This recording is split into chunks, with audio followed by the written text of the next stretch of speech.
Hello everybody and welcome back to another episode of Points of Articulation. My name's Dave, and it's Micro Machine March, and today we're looking at the Landspeeder.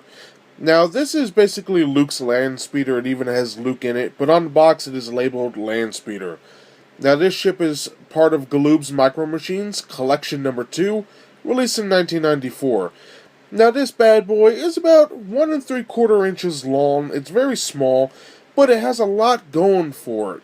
So let's get this review started. And here we have the great looking Landspeeder mold with Luke.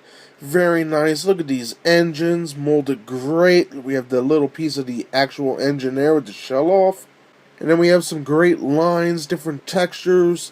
The little opening there, which I guess is a piece of the engine under here.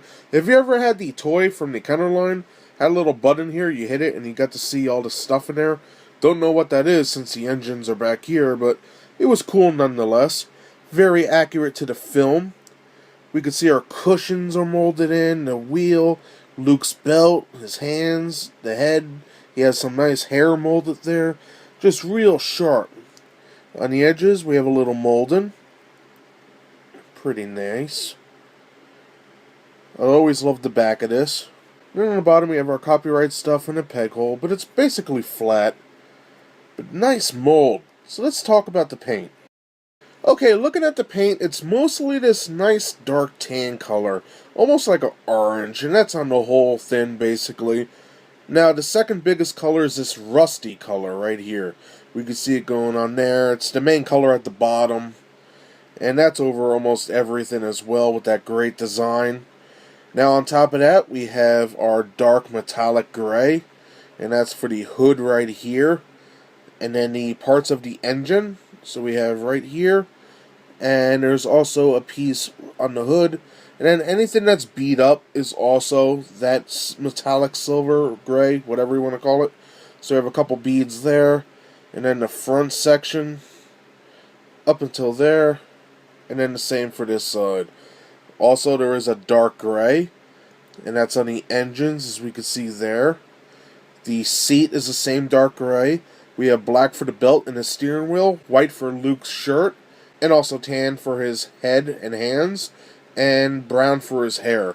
So they covered everything with this with paint, and it is a very good model. On the back we also have that dark gray, similar to the engines.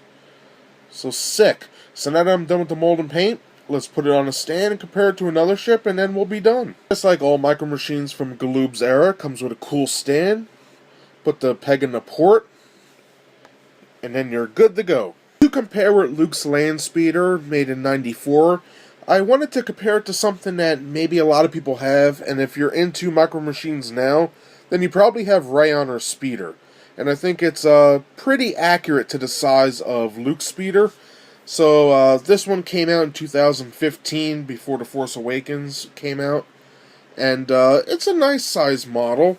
Again, similar in size, so if you have this one, you know what to expect from that.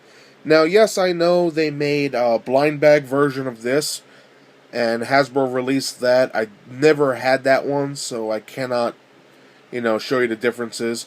But either way, both are pretty good models. And that does it today for my review of the Galoob Micro Machines Landspeeder. Very awesome ship, great paint, great mold. You get a little Luke. The ship is awesome. I fully recommend it. Now, this came in collection number 2, released in '94. I believe it came with the Falcon and a Jawa Sandcrawler. I might be wrong about that, but I'm pretty sure I'm right. It's a great set. You can find that on eBay or Amazon, and I fully recommend you do so. It is a great addition to the collection, and you get 2 other great ships too, as well as a couple stands to hold these bad boys up. Now, just like I showed with Ray's Speeder, they go to scale with the newer Hasbro models. And even though I do not have the Hasbro version of this, I have seen pictures and it looks pretty legit. Maybe one day I'll find one or get it off eBay and then I'll review it. But that pretty much does it. It's a great ship and I fully recommend it. So thank you all for watching. I hope you enjoyed my review. If you did, please hit that like and subscribe button for new reviews every Thursday. And join me tomorrow for the next installment of Micro Machine March. Bye everybody.